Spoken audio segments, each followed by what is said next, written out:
AMS Protractor tips and tricks. In this video, we are going to discuss the Purchases tab when working on work orders.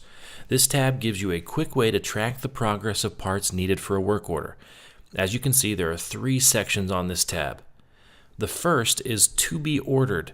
This is where all the parts you've chosen via catalog lookup will show up if you are ordering from an online supplier. They have not been ordered yet.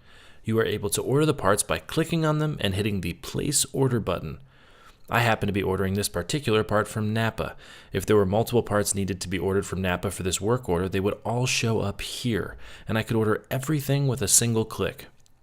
Hit the Place Order button when you are ready to order, and Protractor will let you know that your order has gone through. This moves your part to the Order Confirmed section. This section lets you know what you have ordered but are still waiting on to arrive. Here is a great opportunity to give your customer details if they've called to ask about the progress. Having all of this knowledge builds trust with your customer, and they feel you are well informed and on top of their vehicles.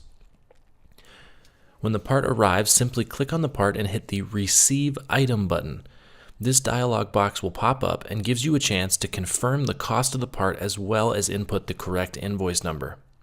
When everything has been confirmed, your part will move into the Order Receive section, and you can let the tech know that you have all the parts needed for them to start working on that vehicle.